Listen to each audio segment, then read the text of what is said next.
अस्सलाम वालेकुम, मैं हूं किरण भट्ट। उम्मीद करती हूं आप सब खैरियत से हैं। खुदा आपको सलामत रखे। आज की ये वीडियो उन पाकिस्तानी नौजवानों के लिए उम्मीद की किरण साबित होने वाली है जो एक अरसे से न्यूजीलैंड जैसे तरक्की याफ्ता मुल्क में तालीम हासिल करके सेटल होने का ख्वाब देख रहे हैं। न्यूजीलैंड की हुकूमत ने इंटरनेशनल स्टूडेंट्स के लिए ऐसे इनकलाबी फैसले किए हैं जिन्होंने इमिग्रेशन की दुनिया में हलचल मचा दी है। सच बात तो ये है कि अगर आप बैरून मुल्क मुंतकिल होने के मौके तलाश कर रहे हैं तो ये खबर आपके लिए भी निहायत अहम है। आज की इस वीडियो में हम इस तब्दीली की एक तफसील सादा अंदाज में बताएंगे ताकि आपको किसी और जगह जाने की ज़रूरत ना पड़े। हम बात करेंगे कि न्यूजीलैंड ने इंटरनेशनल स्टूडेंट्स के लिए कौन से नए वीज़ा ऑप्शंस मुतारिफ करवाए हैं, उनकी मुद्दत क्या है और ख़ास तौर पर उन स्टूडेंट्स के लिए क्या रियायतें दी गई हैं जो अब तक इन मौक़ों से महरूम थे। हम ये भी देखेंगे कि इन तब्दीलियों के पीछे न्यूजीलैंड की हुकूमत की क्या हिकमत अमली है और पाकिस्तानी स्टूडेंट इस सूरत हाल से किस तरह बेहतरीन फ़ायदा उठा सकते हैं। इससे पहले कि हम तफसीलात की जानिब बढ़े, अगर आप हमारे चैनल पर नए हैं या अभी तक आपने हमारे चैनल को सब्सक्राइब नहीं किया तो फ़ौरन सब्सक्राइब करें और बेल आइकन को भी हिट कर दें ताकि इमिग्रेशन, वीज़ा अपडेट्स और बैरून मुल्क मुलाजमतों के हवाले से ऐसी मालूमाती वीडियोज़ आपको बर वक्त मिलती रहें। न्यूजीलैंड के महकमा इमिग्रेशन ने ऐलान किया है कि वो इंटरनेशनल स्टूडेंट्स की सहूलत के लिए एक नया short term graduate work visa मुतारिफ करवा रहे हैं। इसके साथ साथ पहले से मौजूद पोस्ट स्टडी वर्क वीज़े की अहलियत के दायरा कार को भी बढ़ाया जा रहा है।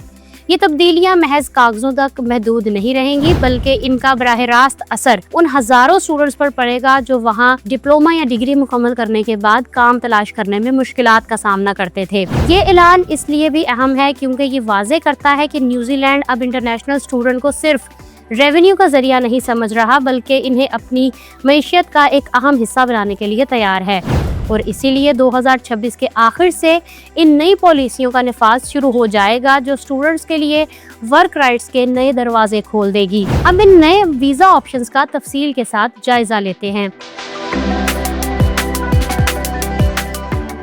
Short term graduate work visa उन स्टूडेंट्स के लिए डिज़ाइन किया गया है जो न्यूजीलैंड में शॉर्ट कोर्सेज करते हैं।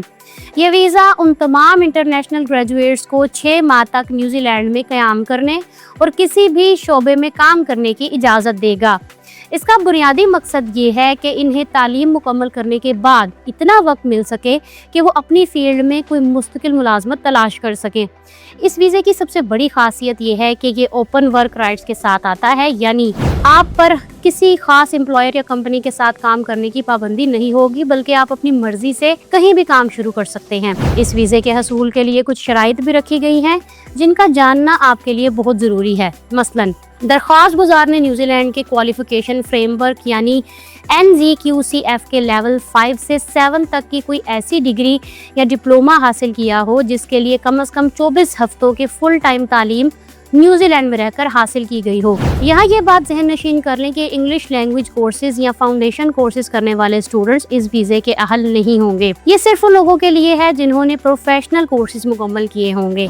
इस वीज़े की मुद्दत अगरचे 6 माह है लेकिन ये दरअसल एक पुल का काम करेगा जो आपको एक्रीडेटेड एम्प्लॉयर वर्क वीज़े की तरफ ले जाएगा, जिसके जरिए आप 3 से 5 साल तक न्यूजीलैंड में कानूनी तौर पर क़याम कर सकेंगे। माली शराइत और फैमिली स्पॉन्सरशिप के हवाले से इस शॉर्ट टर्म ग्रेजुएट वीज़ा में कुछ सख्तियां भी रखी गई हैं जिन्हें नज़रअंदाज नहीं किया जा सकता। दरख्वास्त देने वाले तालिब इल्म के पास अपने अखराजात पूरे करने के लिए कम से कम 5000 न्यूजीलैंड डॉलर होना ज़रूरी है। एक अहम नुक्ता जो आपको याद रखना चाहिए वो ये है कि इस वीज़े पर रहते हुए आप अपनी फैमिली को स्पॉन्सर नहीं कर सकेंगे। ताहम आपके अहले खाना विजिटर वीज़ा पर आपके पास आ सकते हैं या वो अपनी अहलियत की बुनियाद पर अलग से वीज़ा अप्लाई कर सकते हैं। इसके अलावा इस वीज़े पर रहते हुए आपको अपना कारोबार शुरू करने की इजाज़त नहीं होगी। आप सिर्फ किसी एम्प्लॉयर के तहत मुलाजमत के मुहदे पर काम कर सकेंगे। ये वीज़ा सिर्फ एक बार जारी किया जाएगा और इसे बढ़ाया नहीं जा सकेगा, इसलिए ये 6 माह का अरसा आपके लिए इंतहाई कीमती होगा जिसमें आपने अपनी मेहनत और लगन से एक मुस्तकिल मुलाजमत हासिल करनी होगी ताकि आपके वीज़ा स्टेटस तब्दील हो सके। अब बात करते हैं पोस्ट स्टडी वर्क वीज़ा में की जाने वाली अहम तब्दीलियों की। नए कवायद के मुताबिक अब वो तमाम इंटरनेशनल स्टूडेंट्स जिन्होंने न्यूजीलैंड के लेवल 7 का ग्रेजुएट डिप्लोमा मुकम्मल किया है, वो भी पोस्ट स्टडी वर्क वीजे के अहल होंगे। शर्त यह है कि उनके पास पहले से कोई बैचलर्स डिग्री मौजूद हो, चाहे वो उन्होंने पाकिस्तान से ही क्यों ना हासिल की हो। ये एक बहुत बड़ी रियायत है, क्योंकि पहले बहुत से डिप्लोमा होल्डर्स इस वीज़े की दौड़ से बाहर हो जाते थे, लेकिन अब हुकूमत ने तालीम के आलमी मेयार को मद्देनज़र रखते हुए ये दरवाज़ा खोल दिया है। इस वीज़े की मुद्दत 1 साल तक हो सकती है और इसका इन्हिसार इस बात पर होगा कि आपने न्यूजीलैंड में अपनी तालीम पर कितना वक्त लगाया है। सबसे दिलचस्प बात यह है कि पोस्ट स्टडी वर्क वीज़ा रखने वाले अफराद को अपनी फैमिली को स्पॉन्सर करने के वसी हकूक हासिल होंगे, जो कि शॉर्ट टर्म वीज़ा के मुकाबले में एक बहुत बड़ा फ़ायदा है। दरख्वास्त गुजारों को अपनी बैचलर डिग्री का सर्टिफिकेट और तालीमी ट्रांसक्रिप्ट फ्राहम करना होगा। अच्छी बात यह है कि बैरून मुल्क से हासिल की गई डिग्री के लिए किसी इंटरनेशनल क्वालिफिकेशन असेसमेंट की ज़रूरत नहीं होगी। इमिग्रेशन डिपार्टमेंट खुद ही इसकी तस्दीक ले लेगा।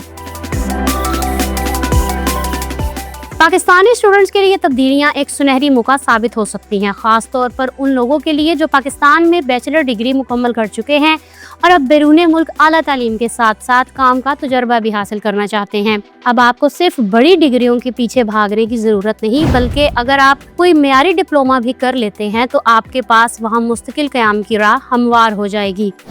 हमारा आपको मशवरा ये होगा कि अगर आप न्यूजीलैंड जाने का इरादा रखते हैं तो ऐसे कोर्सेज़ का इंतखाब करें जो वहाँ के हाई डिमांड सेक्टर्स में शामिल हों, ताकि आपको शॉर्ट टर्म वीज़ा मिलने के बाद मुलाजमत तलाश करने में कोई दुश्वारी ना हो। अपनी अंग्रेज़ी की महारत पर काम करें और अपनी माली दस्तावेज़ात को अभी से तरतीब देना शुरू कर दें, क्योंकि न्यूजीलैंड की इमिग्रेशन शफाफियत को बहुत अहमियत देती है। ये मौका बार बार नहीं मिलता, इसलिए अगर आपके पास वसाइल हैं और आप मेहनत करने का जज्बा रखते हैं तो न्यूजीलैंड की ये नई पॉलिसी आपकी तकदीर बदल सकती है। हमें उम्मीद है आज की ये वीडियो आपके लिए मुफीद साबित हुई होगी और आपको अपने मुस्तकबिल की मंसूबाबंदी करने में भी मदद मिली होगी। अगर आप चाहते हैं कि हम इसी तरह की मालूमाती वीडियोस बनाते रहें तो इस वीडियो को लाइक ज़रूर करें और उन दोस्तों के साथ शेयर करें जो बैरून मुल्क जाने के ख्वाहिशमंद हैं। कमेंट सेक्शन में हमें बताएं कि आप मज़ीद किन ममालिक या वीज़ा कैटेगरीज के बारे में जानना चाहते हैं, ताकि हम उस पर भी तफसीली काम कर सकें। अब सवाल ये पैदा होता है कि न्यूजीलैंड ने आखिर इन वीज़ा कवानीन में इतनी नरमी क्यों की है और वो गैर मुल्की स्टूडेंट्स को इतनी इमारात क्यों दे रहे हैं।